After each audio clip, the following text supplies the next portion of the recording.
Today, Affirm stock went down 15%, and then it got into bed with Amazon and went up 24%. We'll talk about that and more on today's show. What is going on, investors? Hopefully you guys are having a great day out there. I tell you what, if you own Affirm stock, you got a tummy ache because like I said, during the regular session, this stock went down 15%. It's really crazy from a technical perspective. This stock was locked in an upward channel, a la maybe like a Google or something like that, but then took a big old gap down today. Like we said, about 15%, but then in the after hours, absolutely snapping back up 24%. That's over $32 per share as this stock announced a big time partnership with Amazon. We'll talk about that and we'll get into the numbers over at Affirm and talk about the revenues, the profits, in this case, the losses over at Affirm, and also some interesting, really interesting loan purchase and provision for credit losses on this stock. Take a look at some of these expenses, not only draw some conclusions for Affirm, but maybe make some macro assumptions as well. That's why we love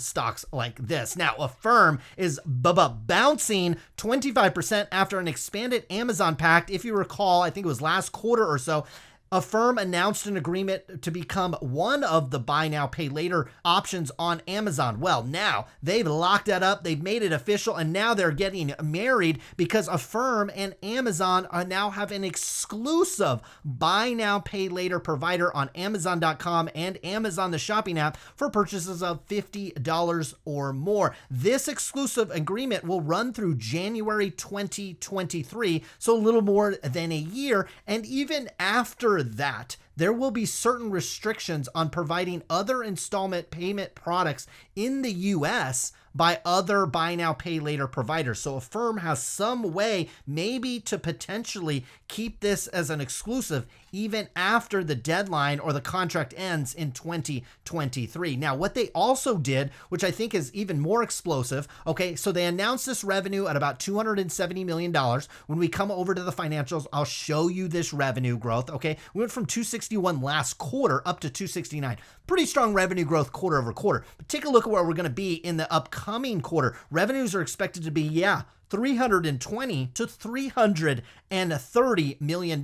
Previous consensus was about $297 million. So obviously the fourth quarter is great for Affirm, but they're getting all this integration into other websites like Amazon, and it's just absolutely blowing. I mean, we're talking about blowing up their business. Now, for the full year upcoming, they're expecting revenues to come in between $1.22 billion and $1.25 billion. Prior guidance was actually for $116 to $1.2 billion. The consensus was right at $1.21 billion. So they're not only over their previous guidance, this is for the upcoming full year 2022, but they're also above where consensus was. And I tell you what, if this Amazon partnership goes well, look, if they come back in the next quarter and bump this up again, this is what investors absolutely smoking dream of when we're talking about speculative stocks like this. Now, I refer to this as a speculative stock only because, look, we have a 52-week range on this stock down to 46, and now we're up over $176 per share. So this thing whipsaws, okay? And it's great when you get it right, but if you get this thing wrong, boy, you can blow up your account really quick. So you got to be a little careful or just be a risk taker, in my opinion. Now, we do have a $45.37 billion. Yeah, that's with a B. That's for boy. That's for balling, okay? $45.37 billion valuation on this company. I will run through these financials. I tell you what, probably not going to make a lot of sense, but I think investors are looking way down the road. The fact that Amazon.com here in the United States, the biggest e-commerce provider in this great country, all of a sudden just now adopted Affirm's business plan. And that means that we got a potential runway of growth that is almost exponential in the coming years. I think that's what has investors absolutely smoking hot, excited. Now, I love it. Something gets me warm and fuzzy when CFOs of companies do this. We basically get a year-over-year view over the last basically 2 years over at Affirm. I love that. It gives us a broad view of how this company is growing. On this top line, we've got revenue. I mean, 2 years ago, we're sitting at $88 million.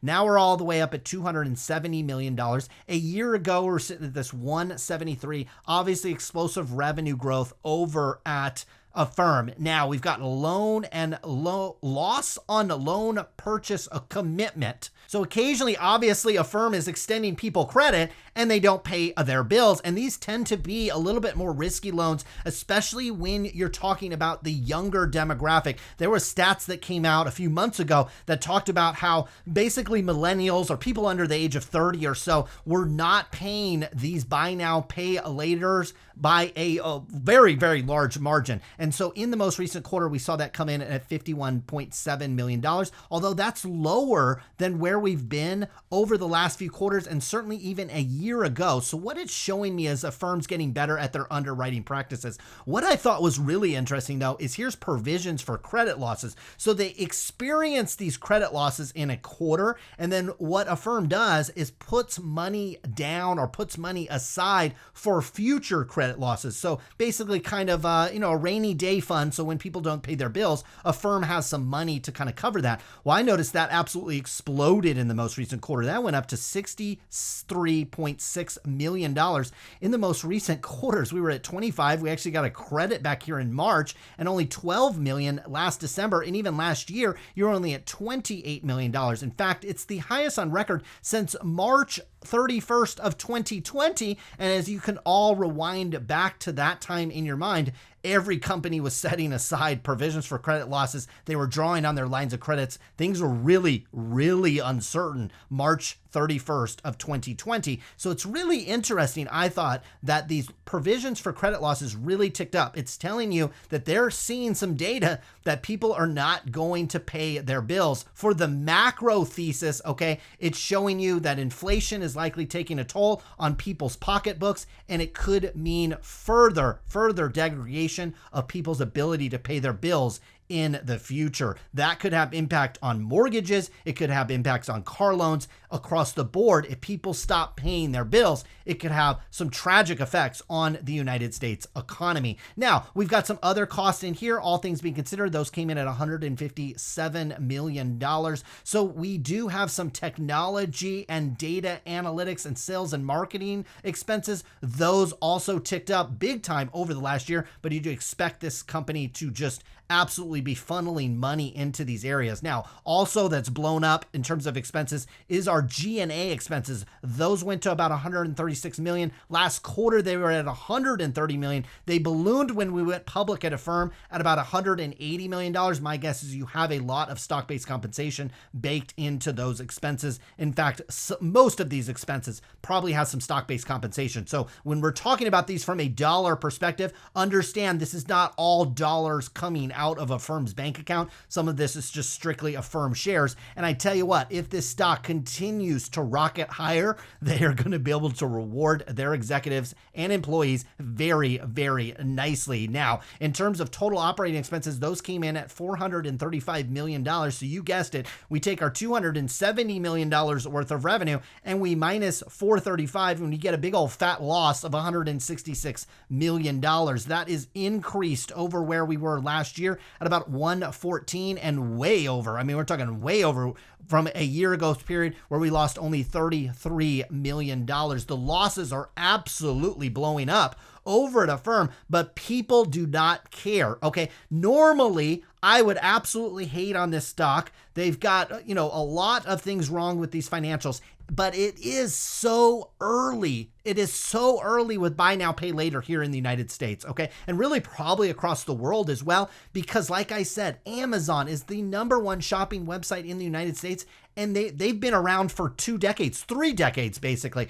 And they just now are offering a product that Affirm has, and they're doing it on an exclusive basis for over a year. People love that type of thing on Wall Street, and they love stocks like this that also are consumer facing. I've taken out Affirm loans, okay? I like their product. It's so easy. It saved me money.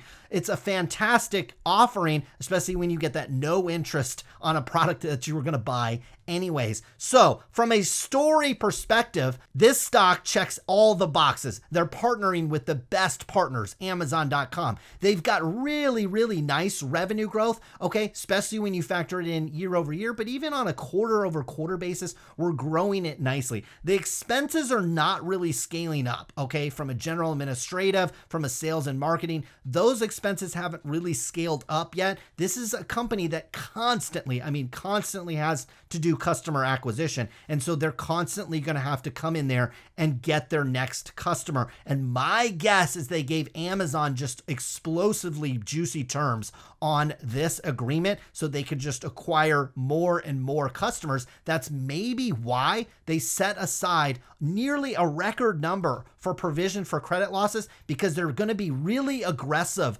offering this deal to Amazon customers, and they might expect more and more defaults as they get more and more sales from the Amazon channel. We'll see what happens. Now, from a technical perspective, this thing is locked in an uptrend. Okay, I know we have this big red candle that dipped down today, but then we popped back up into this channel. And I tell you what, you can pull up a chart of a Google, and once you get in these channels, they're pretty powerful. And until Affirm really breaks down below this and stays down there, this channel you have to assume is intact. Now, this stock will take a breath, and my guess, it will take a breath spectacularly. This stock will break trend and it will drop. And if you like the story on this one, you like this stock, you like the fact that they're partnering with Amazon, I mean, who doesn't? Well, there will be buy the dip opportunities. When you go from $87 per share, just like 2 months ago, up to $170, this stock will take a breather, okay? And we even saw investors wanting to do that today, but this after hours news and earnings and upside guidance across the board